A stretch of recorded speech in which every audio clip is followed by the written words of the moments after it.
Welcome, deep divers. Let's dive straight into a geopolitical puzzle that's, well, as surprising as it is significant.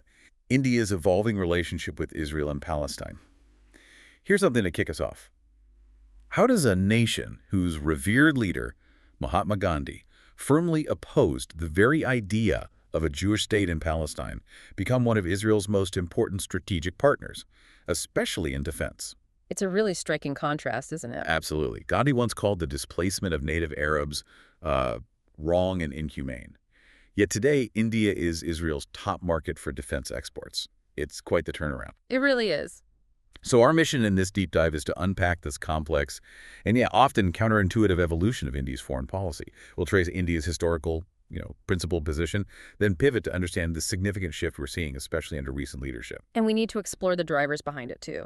Exactly. The structural imperatives and ideological underpinnings, as our sources put it. This all culminates in what we can probably call its current balanced yet bold approach. Hopefully by the end of our exploration today, you'll have a shortcut to truly being well-informed on this critical, shifting geopolitical dynamic. It's a truly fascinating journey, and to grasp India's current stance, we absolutely have to start at the beginning, at its foundational roots. India's early solidarity with Palestine was deeply, deeply embedded in its own struggle for independence. It really reflected its strong anti-colonial and non-aligned principles. And this wasn't just talk, right? No, not at all. It was reflected in concrete actions. For instance, back in 1947, India actually voted against the UN Partition Plan for Palestine. They preferred a federal state with a special status for Jerusalem. This move put them firmly alongside the Arab states. And it was Mahatma Gandhi, like you mentioned earlier, who really articulated this early stance so powerfully. Despite his immense sympathy for the Jewish people and the horrific persecution they faced in Europe, he even drew parallels to India's own untouchables. Gandhi's opposition to a Jewish nation-state in Palestine was, well, pretty unwavering. Yeah, he believed it would be wrong and inhumane to displace the native Arab population. That's a direct quote. He felt Jews could settle there only with the goodwill of Arabs, and crucially, should forego the British bayonet for any settlement.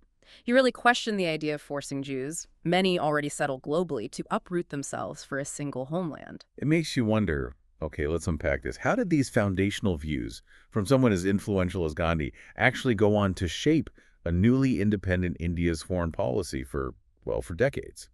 Well, what's particularly striking is how deeply these views resonated with India's first prime minister, Jawaharlal Nehru.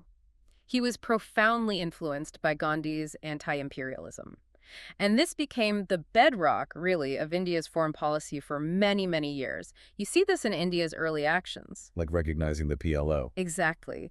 They were among the first non-Arab nations to recognize the Palestine Liberation Organization, the PLO, as the sole legitimate representative of the Palestinian people. That was in 1974. Then, in 1988, India officially recognized Palestine as a state. And this commitment held firm, didn't it? Even against some pretty powerful arguments. It did. Albert Einstein, for example, personally appealed to Nehru for support for Israel. Nehru, while acknowledging his sympathy for the Jews, firmly maintained that the Arabs' position, having lived in Palestine for centuries, was equally valid, especially given India's own recent painful experience with partition. Right, that makes sense. It's also important to note that while India did recognize Israel way back in 1950, full diplomatic relations weren't established until much, much later. 1992, in fact. Wow, quite a delay. Yeah, and that delay clearly signals India's initial prioritization of the Palestinian cause. That delayed recognition really underscores the weight of those historical and moral commitments. But as you said, things have definitely been shifting. So post-1992, we start to see this gradual rapprochement with Israel. Bilateral ties gain significant momentum. Agriculture, tourism, trade. And especially defense. That's key. Right, defense. India quickly became Israel's top market for defense exports. This growing trade, particularly in such a sensitive area, seems to indicate a deeper realization in New Delhi that Tel Aviv plays a vital role in India's long-term strategic interests. That's the phrase used. Precisely. And this growing strategic convergence really picked up speed under Prime Minister Narendra Modi. He introduced what's often called a dehyphenation policy. The basic idea is to value independent relationships with Israelis and Palestinians, each based on its own merits. So not constantly linking them or trying to balance every single move. Exactly. It's about dealing with each relationship separately. A major milestone illustrating this was Modi becoming the first Indian prime minister ever to visit Israel back in 2017. That was a big deal. Huge. But what's particularly insightful, I think, is that just a month later, he made a historic visit to Ramallah in Palestine.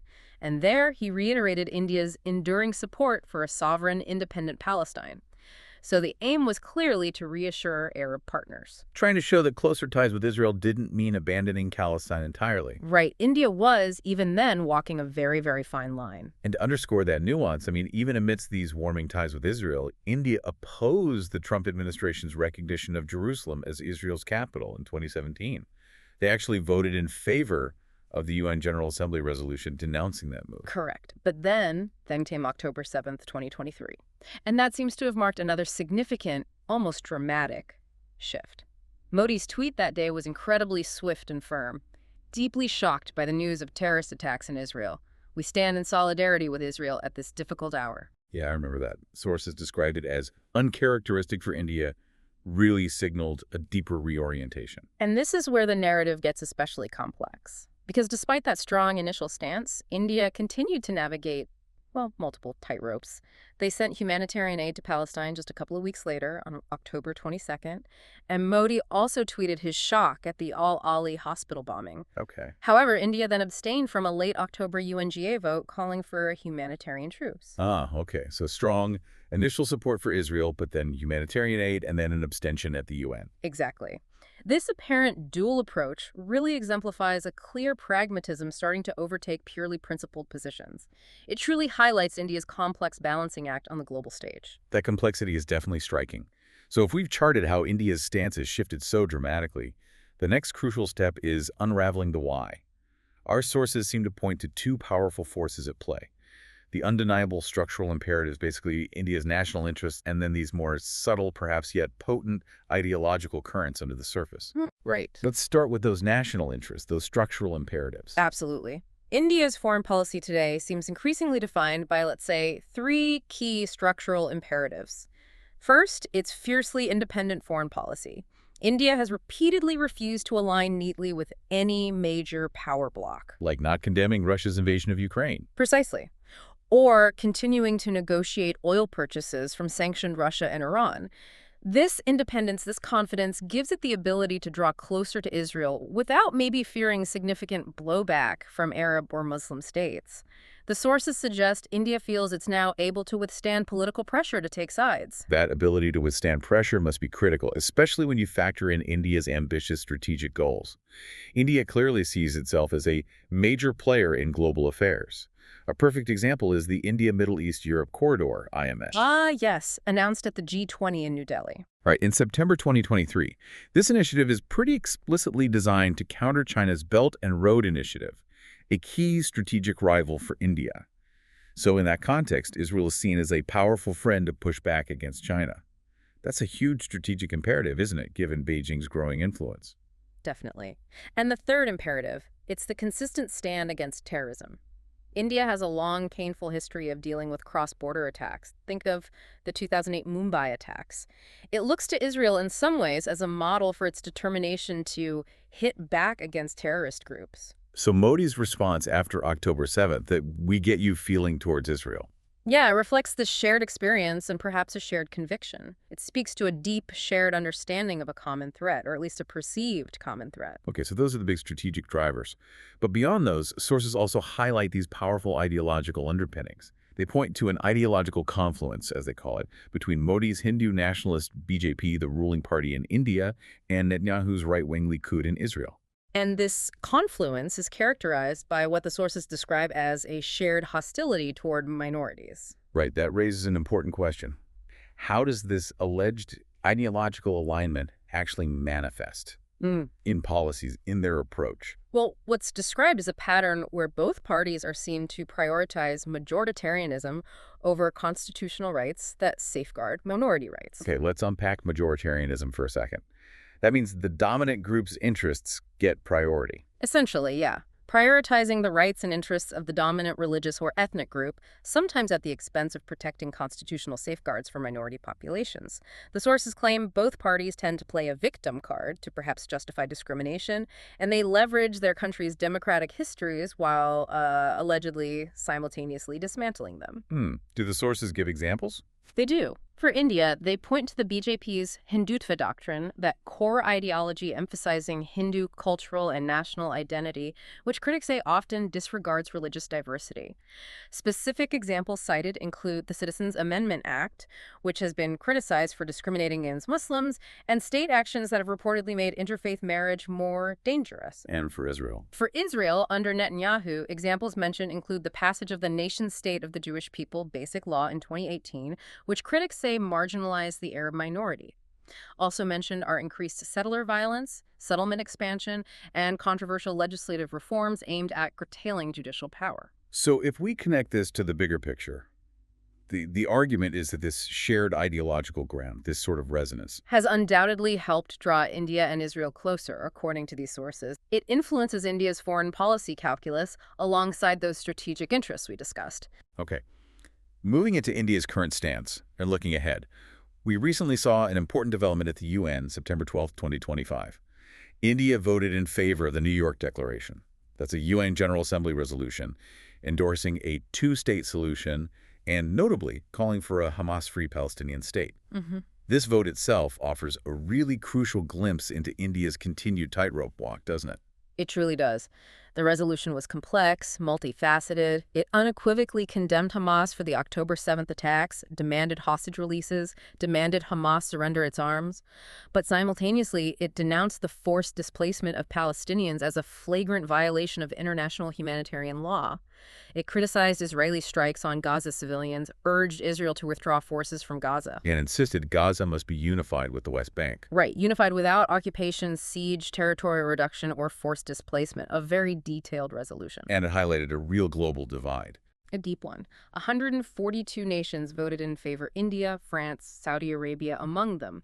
But 10 opposed, including the U.S. and Israel, who apparently viewed it as a publicity stunt that rewards Hamas, and 12 abstained. So India's rationale for voting yes here. Yeah. What's the thinking? Well, the interpretation is that it reaffirms India's long-standing position on the two-state solution. It reinforces their image as a consistent supporter of Palestinian statehood, while crucially allowing them to maintain that vital strategic partnership with Israel. It's a pragmatic dance, as you said. Okay, but looking ahead, what are the potential implications, the risks for India moving forward? Right, so what does this all mean for India? Well, there are significant risks. Any major escalation in the region could seriously impact India's substantial oil imports from the Middle East. It could also imperil that ambitious IMC project we talked about. And furthermore, if Israel prioritizes its internal security above all else, that could affect India's defense sector, which relies pretty heavily on Israeli tech and exports. So the takeaway seems to be, the takeaway, according to the sources, is that India's foreign policy will privilege national interests over principled positions. That seems clear now. The country's boldness and uncharacteristic firmness towards Israel lately really underscore its growing confidence. Its confidence as an indispensable and strategic partner, particularly in its efforts to check China. so we should expect India to. We should probably expect India to continue to play by its terms, even if that means sometimes diluting its traditional stance and rhetoric in support of the Palestinian cause. Pragmatism seems to be winning out. And there you have it, deep divers. You've just explored India's incredible, complex foreign policy journey. From that early values-driven solidarity with Palestine to a modern, highly pragmatic stance that, well, definitely balances strategic interests with its historical commitments. It really is a compelling case study in how global power dynamics can reshape national identities and actions on the world stage. Yeah, and it leaves us with a thought, doesn't it? As India ascends globally, becoming this increasingly indispensable power, what does its evolving approach to the Israel-Palestine conflict really tell us? What does it tell us about the nature of international relations for emerging global players, where those lines between principle and pragmatism are constantly being redrawn? How might this shape the future of multilateral diplomacy? Yeah. Especially when you're trying to balance historical allegiances with very real present-day strategic needs. It's definitely something to ponder as you navigate your own complex world. Thanks for joining us on The Deep Dive.